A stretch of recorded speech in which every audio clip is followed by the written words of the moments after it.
Hello AGDQ, my name is Nerd Squared, and I'll be submitting Ju-on the Grudge. So I'll go ahead and enter the game. Now we have some title card stuff to go through before we get to the actual game here.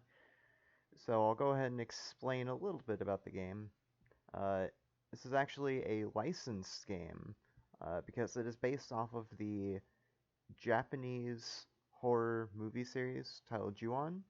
There's also an American movie series as well, Netflix series, I believe, Ju-on Origins, and 2 recent reboot movies in Japan as well. So pretty legendary horror series that this is based off of here. I'm gonna go ahead and delete this file real quick, because there's a weird quirk with this game that ends up saving time that I'll talk about when it comes up at the very beginning. Right, there we go, we delete the file. So when we start a new file here, the game prompts you to pick a gender, and then after this we'll pick a zodiac sign. It doesn't save time at all, so you can pretty much pick whichever you like. So I'm going to go ahead and pick male. I'm going to pick Virgo here because that's my zodiac sign. The only thing it affects is something that I'll explain at the end of the first level here, and it doesn't gain or lose any time. With that, I think we will go ahead and get going. Just have to click on my timer here. Time starts when I select the rundown factory here, which is the first level. So 3, 2, 1, go. Alright, so right off the gate, or right out of the gate with this game, we have some speed tech. You'll notice right here that I'm mashing the plus button, which is the pause button.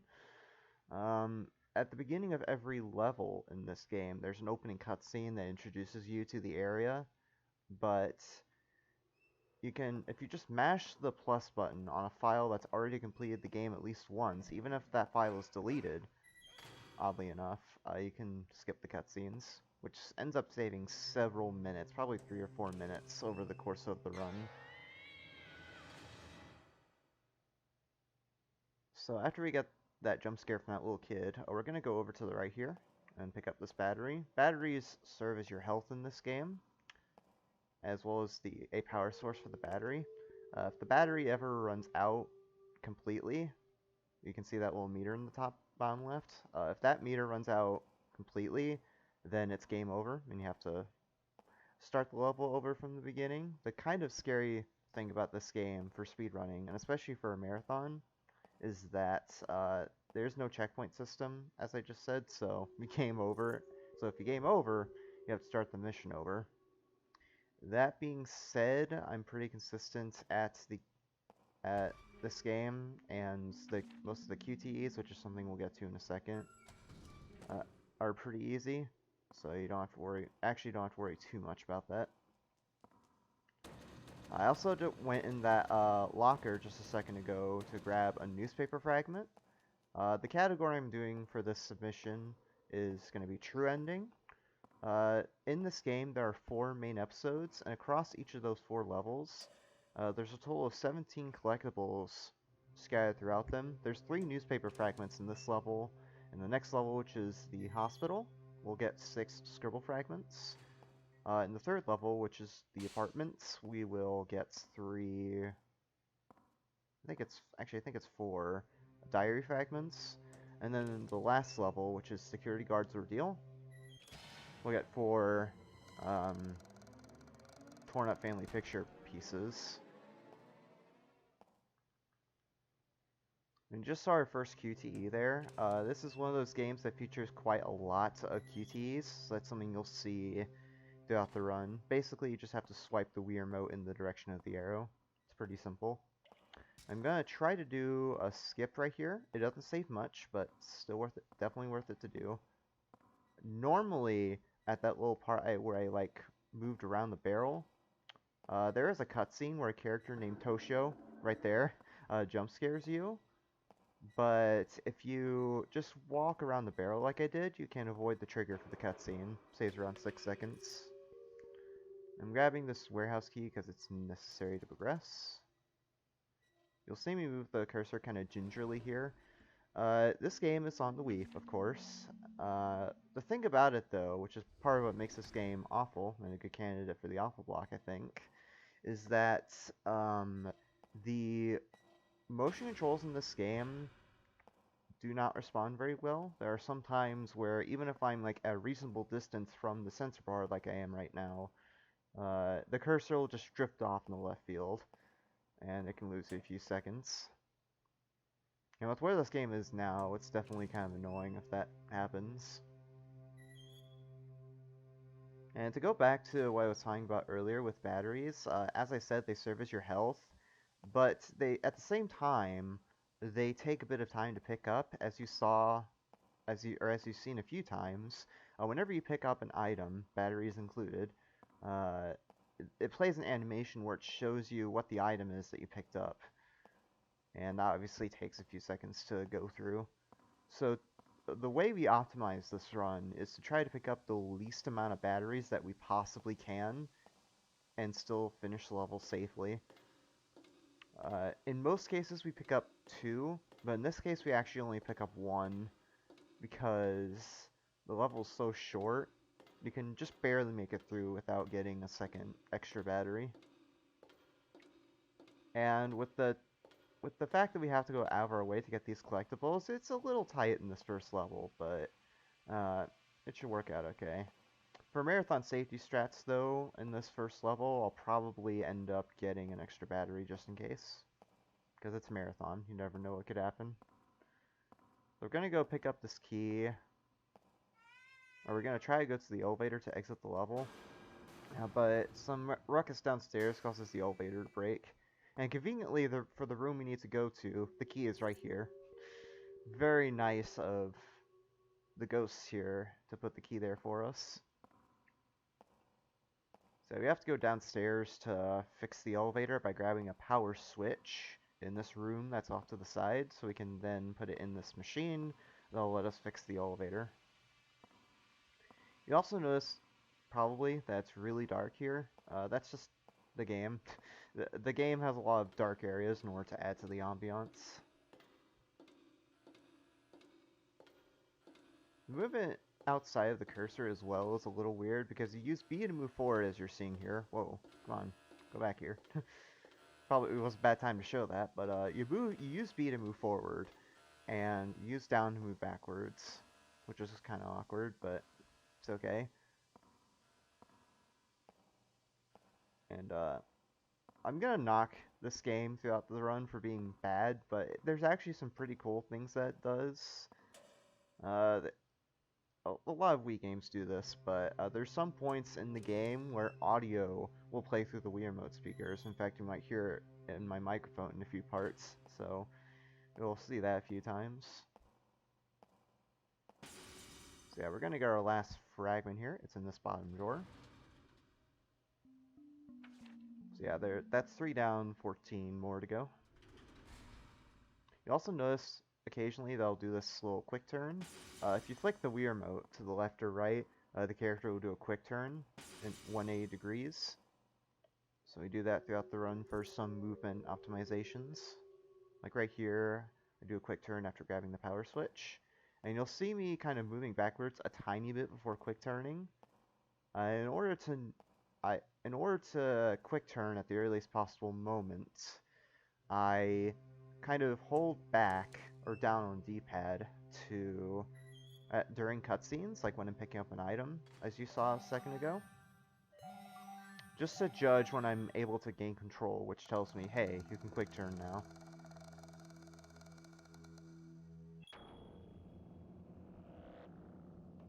So yeah, our battery is looking good right now, but it might be a little tight when we get to the end of the level, because we have to go back here and turn on the power again, and it's going to consume quite a bit of battery. But from here we should be fine.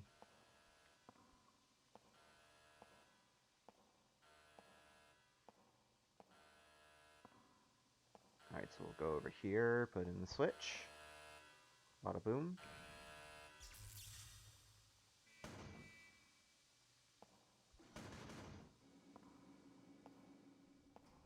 Also, don't mind all those loud noises and characters suddenly appearing on the screen. This game is filled to the brim with hilarious jump scares, so you'll see quite a few of them. Alright, so we have about a minute and a half left in this level. We just have to go back to the elevator after fixing it.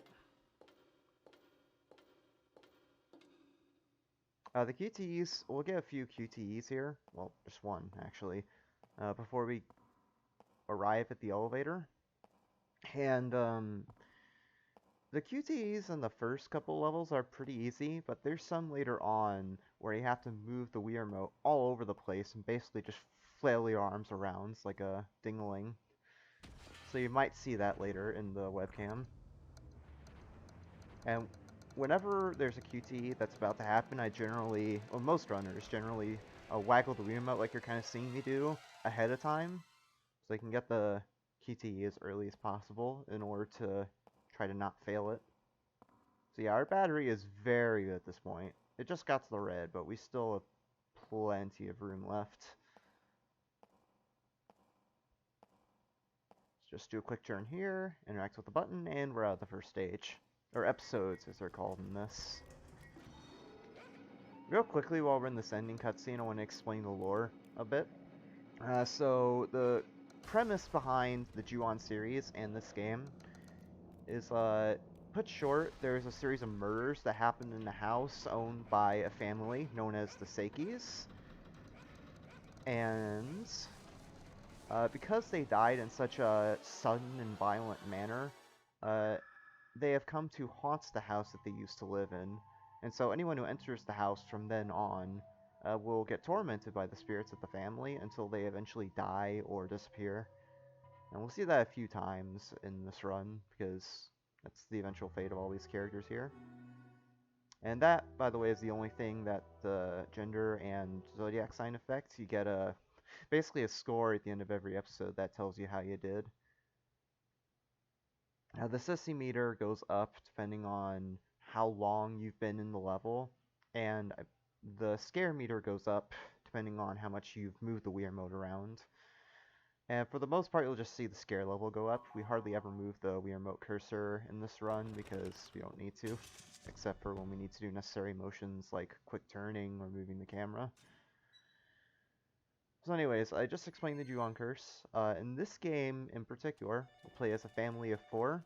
In the previous level, we played as this girl named Erica, who's the daughter of the family.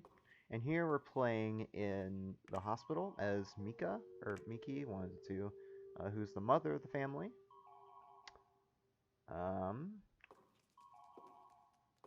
How she got in this hospital where there's no staff or patients whatsoever, I'm not sure. Probably not enough money in the budget to put NPCs in, but hey. Yep, go with what you got, I guess. So yeah, the premise of the hospital is we'll have to go in all these different rooms to trigger certain events like that, like Kayako, I believe, arising out of that bed. We need to do this in order to unlock the later floors of the hospital. And we'll also, of course, be grabbing a few collectibles along the way. That being said,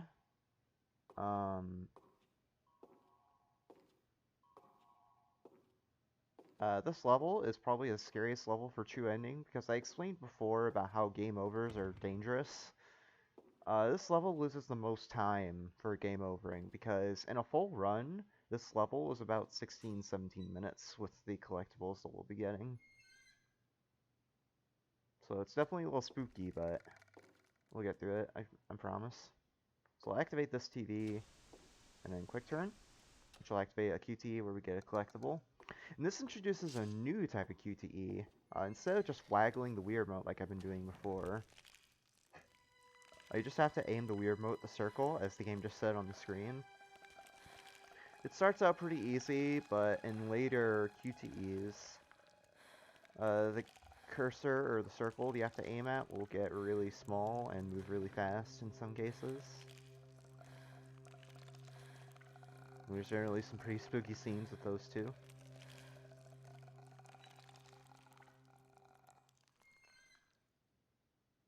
Okay. Then we'll have a regular arrow swipe the remote QTE with Kayako in bed here.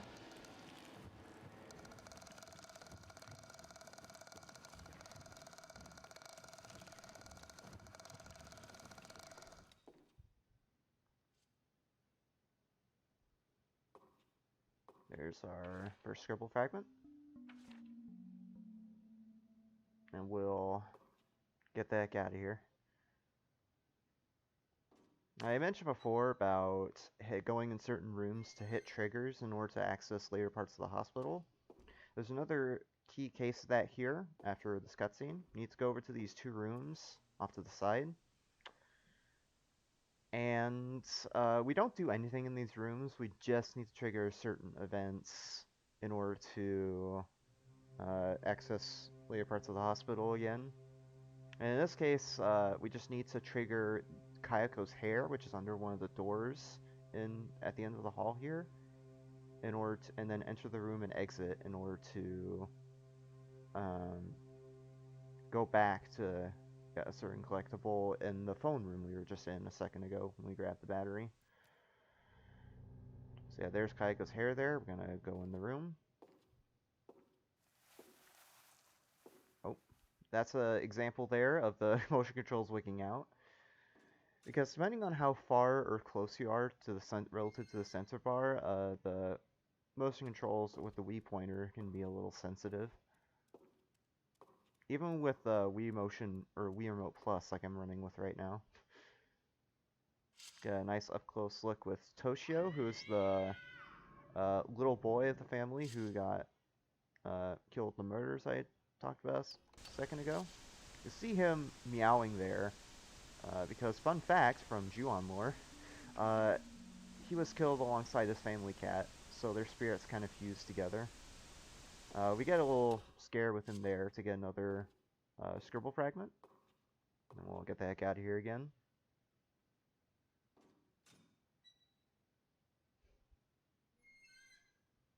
We're gonna go back to the room where we grabbed the battery a few minutes ago to get another fragments and do a QTE. It's kind of funny here, actually, because you can see Toshio playing peekaboo behind the counter there.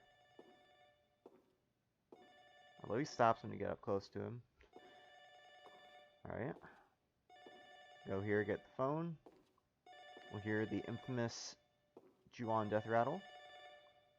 Which, oddly, pretty much sounds like a big burp, like Kayako just had an upset stomach or something.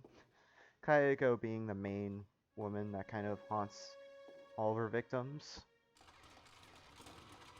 Who is the mother of the family that got killed. Do some more waggling. Alright. So now we've gotten that collectible here and done that event. We just have to do a few more rooms, and then after that we can finally go to the later floors of the hospital.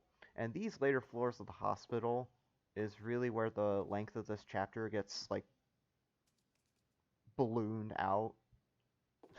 Because under normal means, like just doing it without collectibles, this chapter takes around 12 minutes. And that's pretty much solely because of one hallway we'll come across later. We have to go through it 4 times in order to both access the events in this chapter as normal and also get the collectible that we need. Because there's basically in the basement of the hospital here, which we'll be going to in a second. There's a scribble fragment we need to grab in a coffin that's in a morgue. And that scribble fragment won't spawn until we trigger an event with Kayako, which we'll see another of in a second here. And then go back down the hallway. And then we have to go back again to get back to the stairs after getting the collectible. Do some more waggling here after an up-close and personal encounter with Kayako. There we go. There's several different types of QTEs, one of which will come up later, and I'm mentioning it now because it's the same as the regular ones as we've seen so far, where an arrow appears on the screen and you swipe in that direction, but it requires a very particular motion to get it. I'll describe it when it comes up. It'll come up first at the end of the third chapter, which is the next one.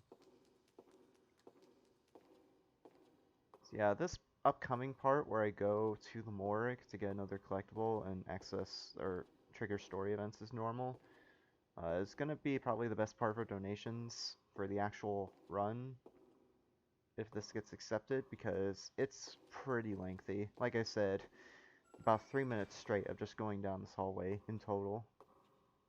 You have to go through it so many times. I'm also going to grab my second battery right here, just because it's convenient to grab it here.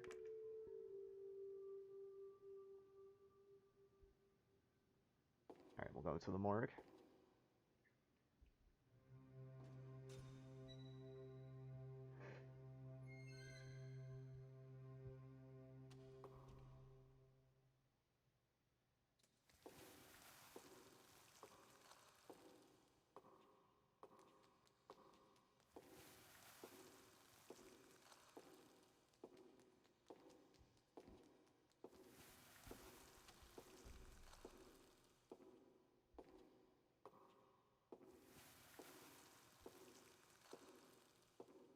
Just have to follow the hair to the morgue.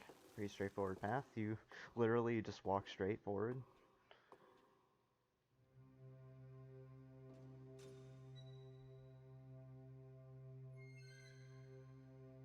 That coffin in front of me is the coffin where the next collectible, or scribble fragment rather, is going to be.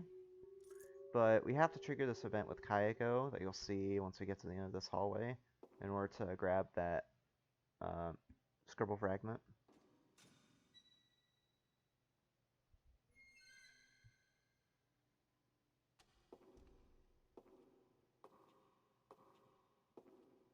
So again, for the actual marathon run, good point for donations, but now we'll just do some walking. Whenever I do these long walking sections, I like to flow around by moving the camera, as you can kind of see in the webcam. Pretty fun time.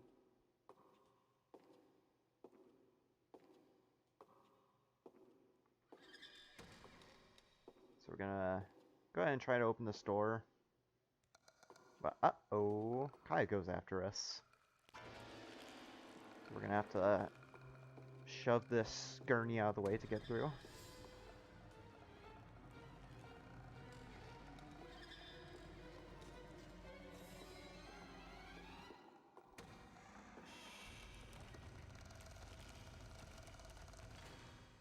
Alright, so trigger that event. So now we're gonna go in the hallway a third time to go back to the morgue to get the scribble fragment that we want.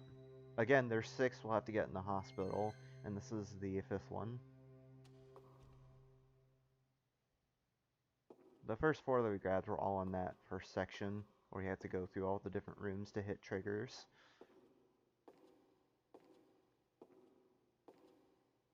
Wave the camera a bit.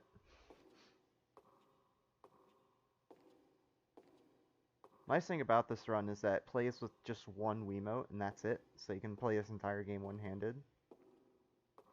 Although some people like to play this with 2 hands to kind of stabilize the aim of the Wii remote so that doesn't drift off into left field as much. I do that occasionally, but only during the aim the Wii remote the circle QTEs, and that's about it really. Because you have to be on point with the circle QTE for it to count. That being said, the window for the circle is kind of pretty generous. When I do the QTE, if the cursor is off the circle for any amount of time, you'll notice red start to fill the screen. You have a window of about 3 seconds total, I believe, of the cursor being off the circle before you're dead. So even though it looks pretty scary at times, especially with one circle QTE we'll see later in the 4th level, it's actually pretty safe. So even if you mess up, it's not the end of the world by any means. You can still save it.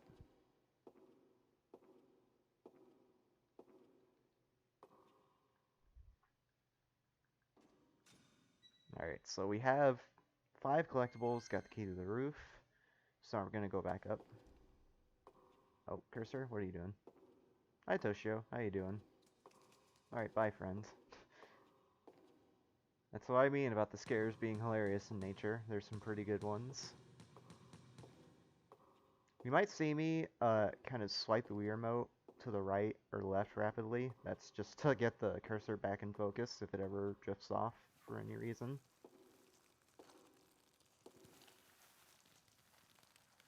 So yeah, Ju-on can get a little strange at times with its scares, and this is one of them, because essentially a lot of Kayako's hair is kind of dripping out of the ceiling there, and a bunch of them is gonna bunch up into a tentacle-like appendage, which we're gonna basically fence with our flashlight. So we do a quick swipe up there, swipe to the left I believe, and a swipe to the right. So swipe left.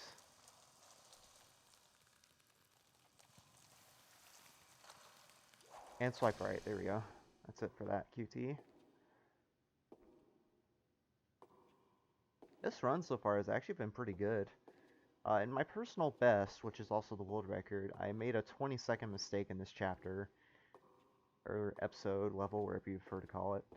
And I still ended up PBing, but there's like a 20-second improvement right there.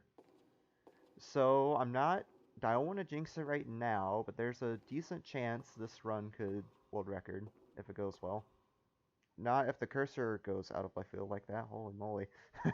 That's a more extreme example. You saw I was a little too close to the center bar and it just kind of went off to the side there. That didn't lose too much time though, that lost probably maximum maybe 3 to 4 seconds.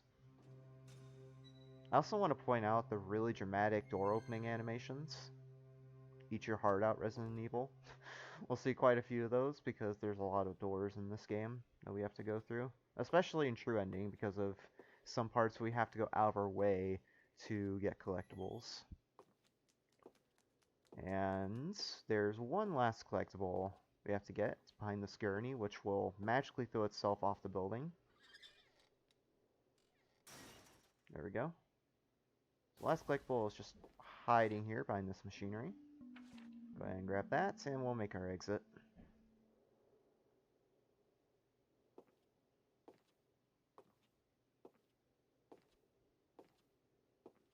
And this, like, ending movie here on this chapter is kind of funny. Because Toshio here, these ghosts, they have special powers that they can use to kill you or make you disappear and whatnot. And what does Toshio do here? He just shoves us. It's really funny. It's the most out there scare in the entire game. Alright, so we do that quick QTE there after Toshio attempts to shove us off the roof of the hospital. But we're not out of the woods yet. Because Kayako comes back with a vengeance once again.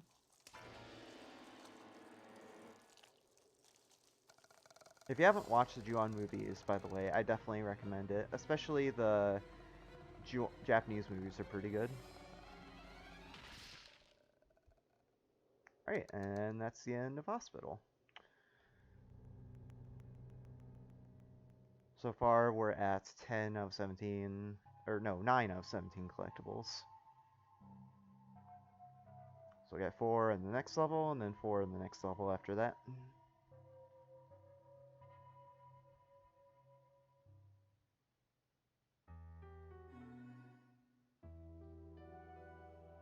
Okay. So now we're in the 3rd level, the Derelict Apartments. And this we play as the son of the family. His name is Ken. He works as a delivery man, and for some odd reason, he is directed to send a package to these seemingly abandoned apartments, hence the name of this level. And so we're gonna go ahead and deliver that package. You have a bit of a walk before we get to the apartments. So for the actual AGDQ performance, another good point for donations.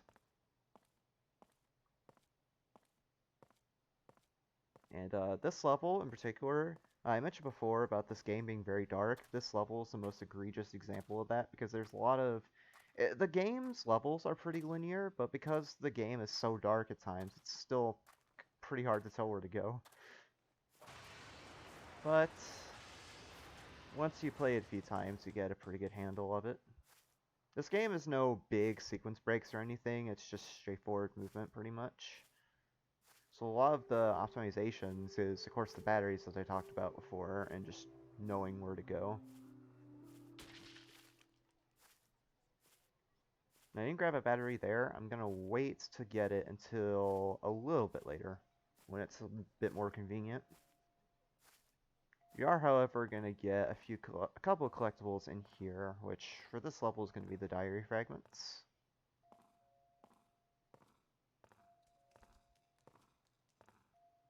I'm gonna go up a couple flights of stairs to bring this package to its destination, which is going to be apartment 3-103. It's on the next floor up.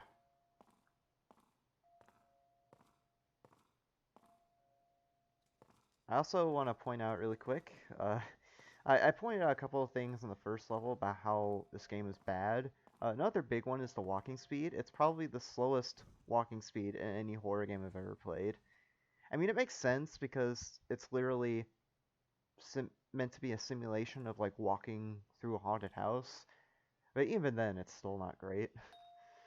I think if this game had a run button, it would be probably 20 minutes shorter for True Ending in particular. Oh, sorry, it was 3-301, not 3-103. I got the apartment number wrong. It's close enough, anyway.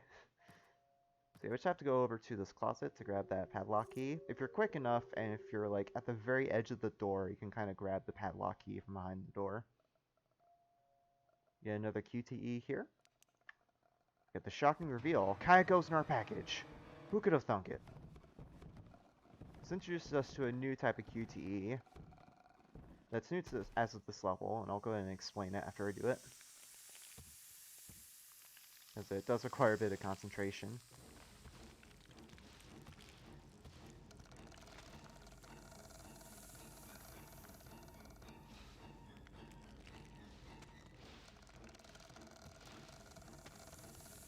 Alright, so the new QTE that I'm talking about, you'll notice there were a couple of arrows there where it was at a really flat angle relative to the screen.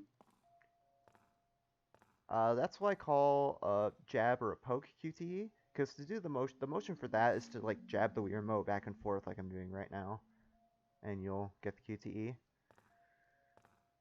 Memorizing all the different QTEs and like knowing the motions for them is a key part of not dying because of the QTEs.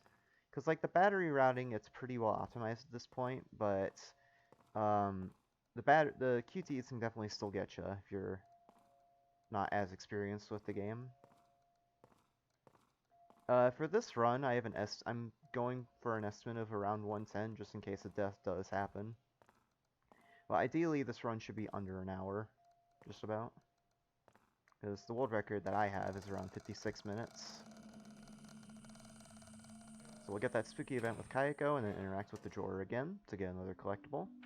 That's 2 out of 4 diary fragments. My battery power is kind of low right now, but it's fine. Because I'll be getting a battery that I avoided a few minutes ago once I get to the courtyard here. Don't mind that doll on the ground, I'm pretty sure she's doing just fine. And there's going to be a garden of hands here in this sand pit. I'm going to grab the battery from within them, right there. Get the dramatic music as I pick up the battery.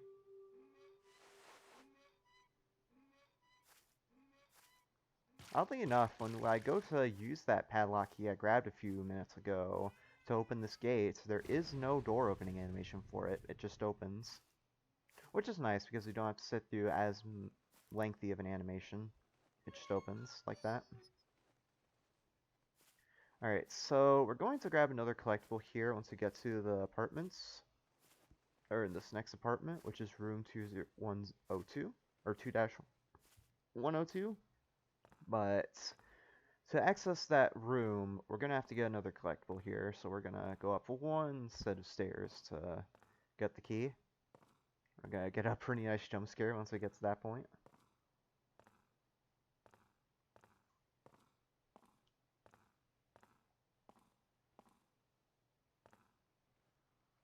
There we go, there's the key. Hi, Kaiko. Hope you're having fun there in the floorboards. Let's get some hand splattering blood on the walls there. This game doesn't do it justice, but some of the scares in the main movies are actually pretty good. Some of them are pretty well executed.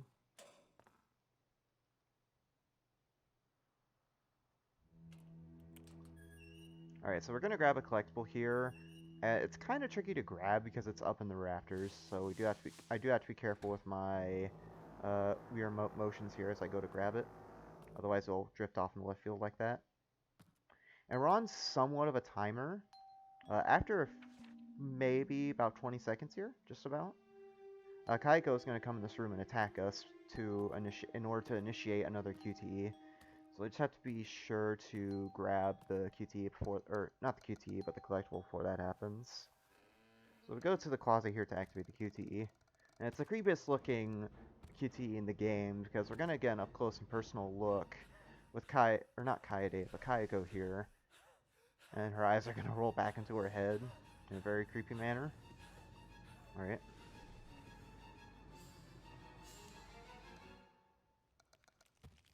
I should probably move my sensor bar over, but I just want to keep it where it is, just to be safe. It's like relative to where I am, the sensor bar is on my right side.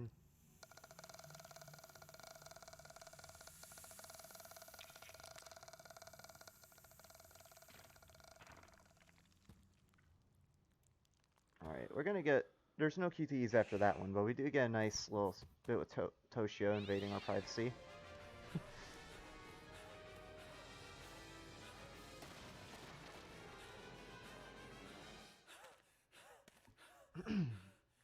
Alright, so there's one last collectible we have to get, and it's in a fridge that's along this path here that leads to the end of the level.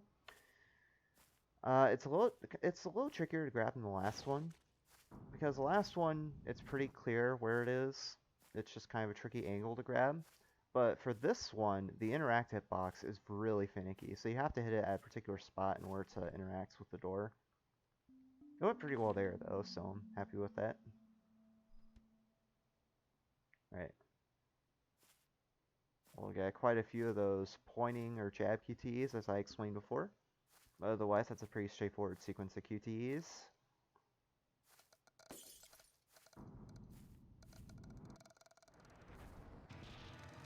Alright.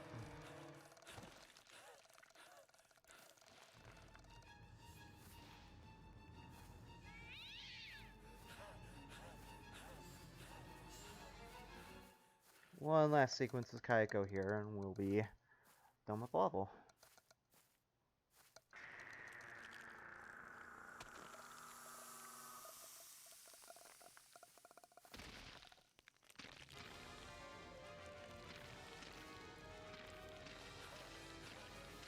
Alright, and that's the end of that level.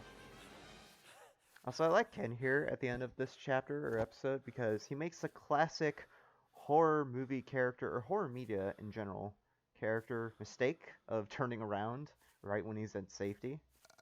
So he's going to get axed by Kayako here. Alright, that's the end of episode 3. Now, we will be moving on to episode 4, which is called The Security Guard's Ordeal. Although, when I run this at home... Oh, well, 1 second, I have to select the level. Okay. The level, as you saw there, is titled Security Guard's Ordeal, but when I run this at home, I like to call it the Mannequin Factory, because in this office or place where this next character works, there's a lot of mannequins for whatever reason that we'll end up coming across.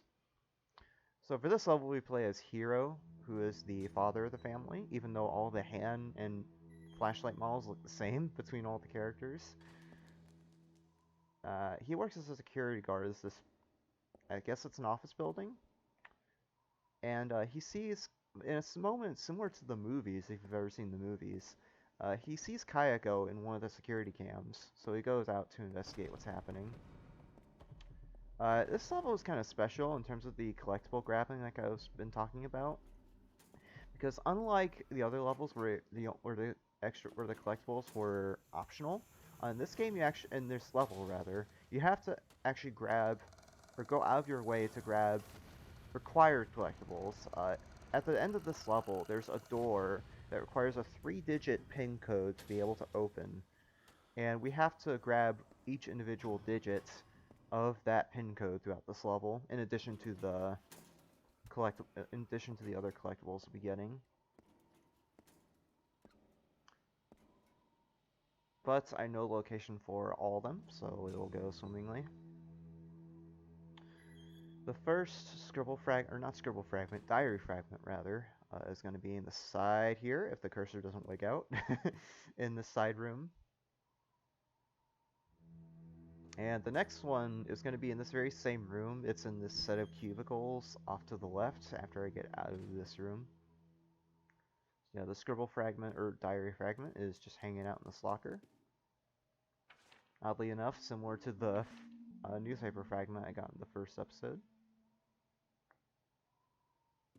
I mentioned before, or explained before in the first couple of levels, about quick turning for movement optimizations.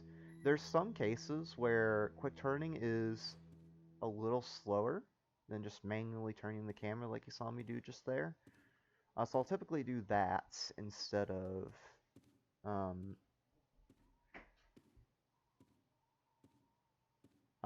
sorry about that. I'll typically do that instead of sorry about that. My parents are coming in the side of the room just a second ago. Typically, I lost my train of thought. Let me see if I can return to it.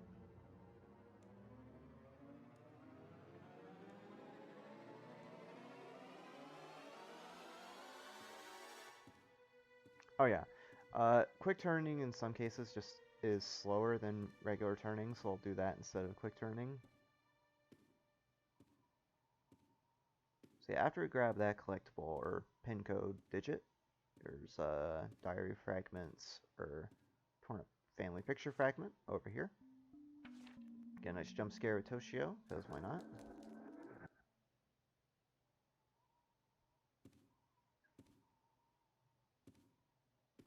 Now this is similarly to the factory. I'm only going to grab one battery here. In previous routes, I would grab two just to be ultra safe, but it works out to be faster to only grab one battery here, because this level, when you take, even with the collectibles, is actually pretty short, because it's literally just a straightforward corridor for the most part. So it doesn't take that long to do. The only battery we're going to grab, ideally, although I might get an extra for safety, is going to be right here in this break room. We'll go ahead and grab that. Oh, come on. Yeah, you can't just grab an object from any distance. You have to be close enough to the object to be able to interact with it in the first place. Or make our way out of there. There's going to be two bathrooms off to the side here. And we're going to have to go into one of them to get the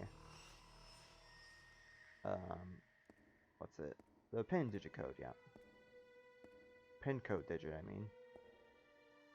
It's kind of weird too, because you get the pin code digits out of order.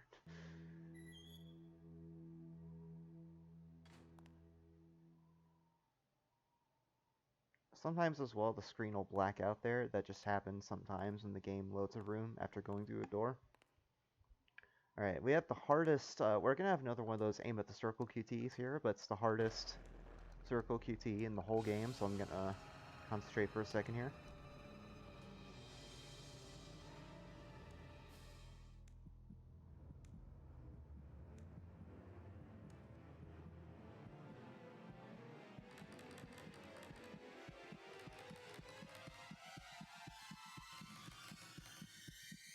There we go. So that's a prime example of the very generous window that the circle QTEs have before you're dead. It looked like I was about to die there, but I got out of it just fine.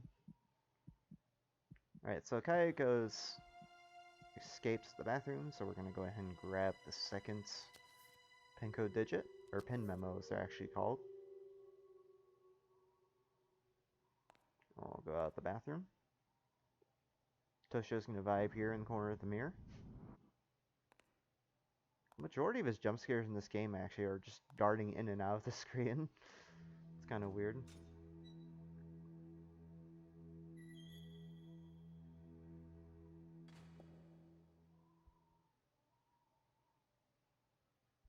Alright. Pretty soon after that, we're gonna get another pin memo in this room off to the side. There's also another torn up family picture fragment. Yeah, sometimes the game can lag like that when you are going through a door. It just happens sometimes. And sometimes textures don't load in properly at first. It's just the thing with the Wii not being a very powerful system for these kinds of graphics, so there are some points where it will lag. And that one's a obvious example because you saw the banner separating the entrance of the room to the rest of the room kind of disappearing for a second. I forgot what the collectible is. It's right here. I forgot for a second, but quickly corrected myself. Alright, so we'll do a quick turn after grabbing that, so we're facing the door, and we'll go right through.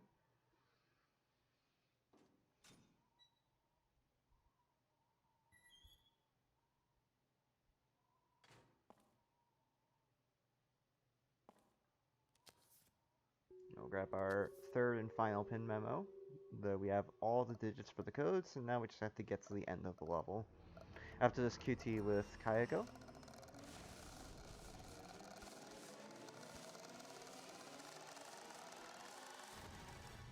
And there's one more torn up family picture fragment we'll have to grab. And the picture fragment we're going to have to grab is actually pretty difficult to find because it's hidden in this box among a bunch of other boxes. So you actually have to look really carefully to be able to find it.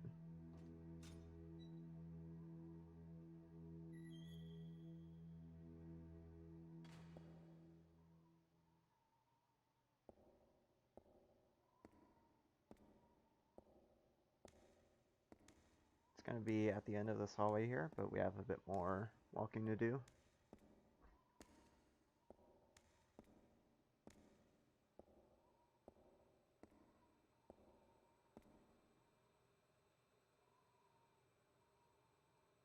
There we go. Like I said, it's a very thin hitbox to be able to grab that, so I had to adjust my positioning there by just kind of walking against the shelf. Hi Toshio, how you doing? Okay, bye. Hope you enjoy your tour of the office building. Like I said before, the jump scares in this game are great.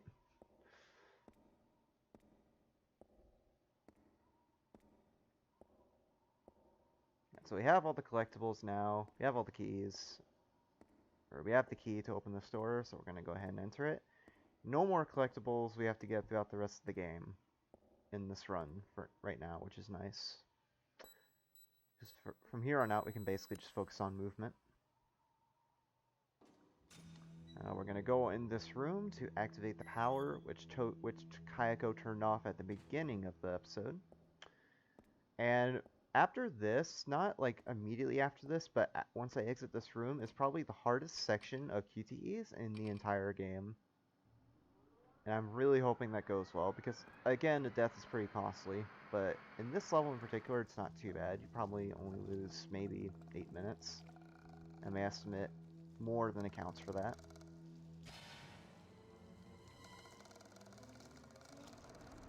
Okay.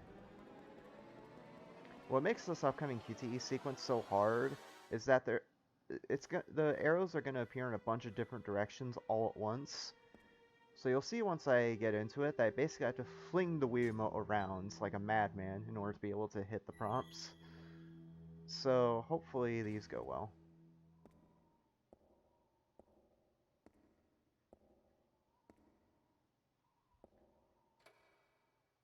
Alright, I'm gonna concentrate here while I do it.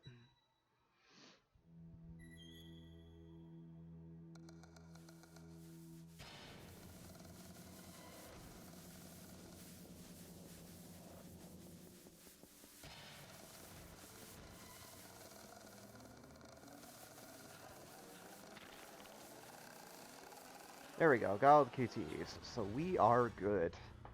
This is a very good run so far. Alright, so now we're done with this level. We get to go to the final level of the game. It's kind of interesting here in terms of the plot, because I described before about the kind of the background behind the Ju-on curse. This last level, which you can only unlock if you've gotten all the collectibles, it's going to be the cursed house where the Sakis originally lived in. The family that we've been playing as in this game moved into that house. And Erica, after having that encounter with in the factory with Kayako, goes back to the house to try and see if she can get help from the family members. But it turns out she's not even safe in her own home. You'll see as we go through this level that there's a bunch of... it's all dirty and abandoned, and as we go through here, a bunch of specters of her family members that got taken by the curse are going to appear as well. And there's kind of 3 cutscenes back to back here at the start of the level. You can skip the first and the third one, but not the second one for some reason. And I'm going to go through here, actually, without grabbing any extra batteries whatsoever.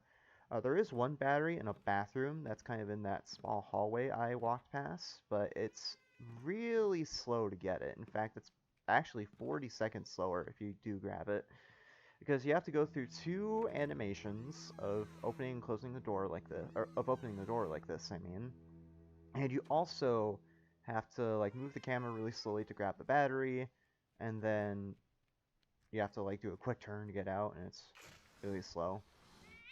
There's also a lost time of having to move in and out of that hallway.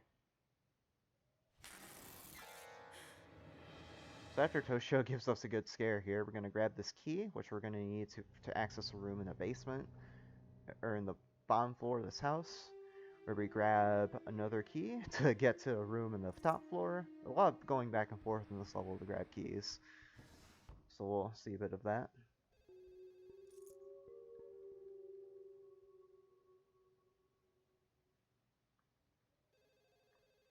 There's a set of QTEs here. It's really easy, but the last one is really deceiving. With that last one, with the way it appears on screen, it appears to be one of those QTEs where you just swipe the Wii Remote in a direction, but it's actually a poking QTE where you have to move the Wii Remote like that. So it's really deceiving and can kill you if you're not prepared for it. It's definitely killed me a few times when I first started running this, but I've since then learned how that QTE works, and I haven't died on it basically ever.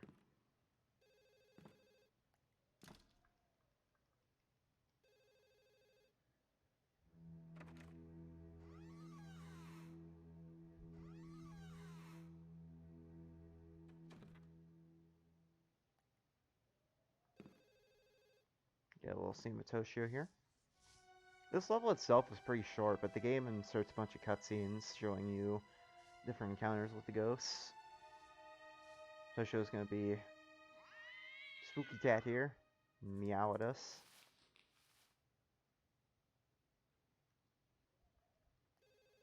Alright.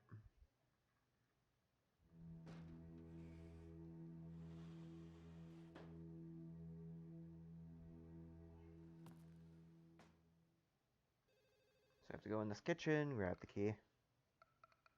Got another scene with Kayako.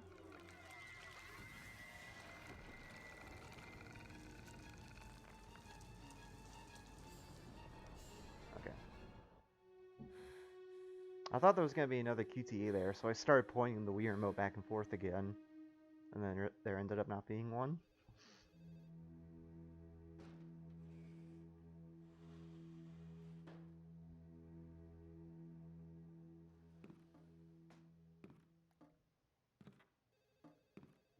As we go to this table to grab the key, there's going to be another event where Mika seems to be chopping vegetables.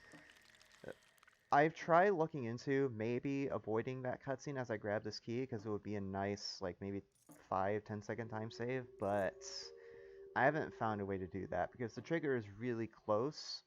The trigger for that little scene is really close to where you have to be to grab the key. So it's pretty much unavoidable.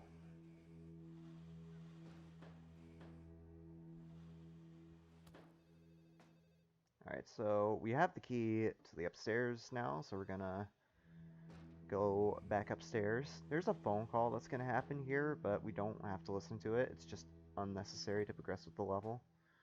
So we're just gonna keep on going.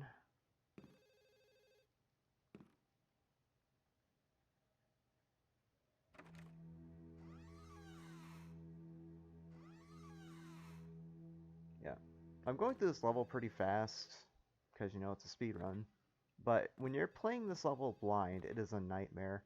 Because you have very limited battery power to work with. And the movement is to get around these stairs without like getting stuck on a wall is really tight. Like you even see me doing that kind of Wiimote swipe again to try to not have the cursor drift off in the left field. Because again, the controls are very, very sensitive when it comes to the pointer.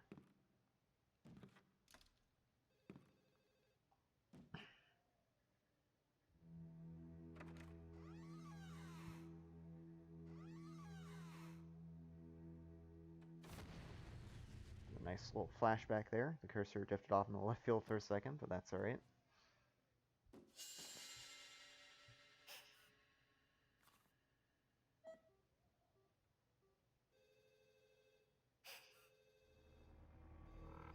So we try calling our mom, I believe, to see where she is, and mysteriously, our phone, her phone rings from the attic. So much like in the movie Wreck, we're gonna investigate the attic to see what's up here. We're not gonna get the attic boy from Wreck, but we are gonna get Kayako, who's gonna try to attack us.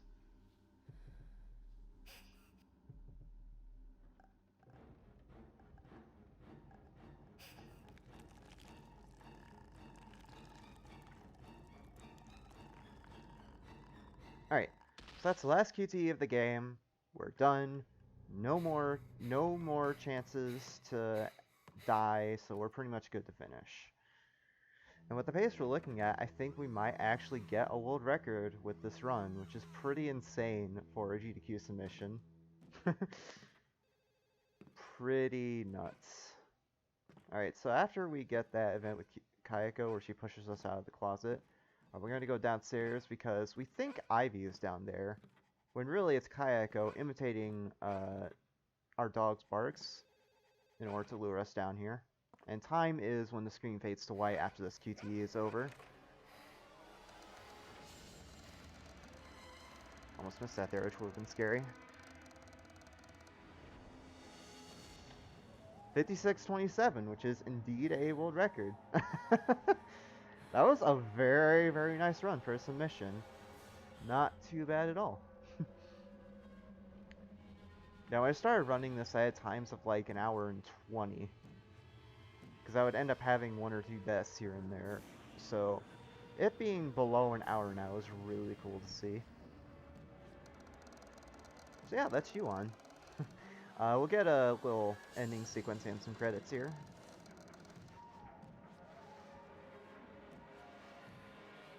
And this credit sequence and this ending is why I prefer running True Ending. Because there is an 80% category for this game too.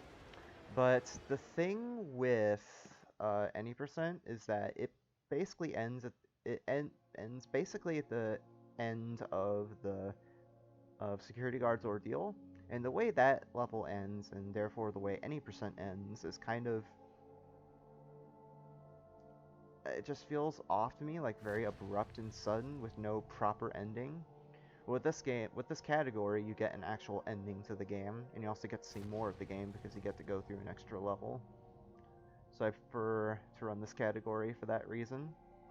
And I think for the reasons I've shown here, in this run, especially since I got a world record, which is surprising still, I think this would be a very good showcase for both horror and or awful, one of the two. I think it would be a good showcase for both.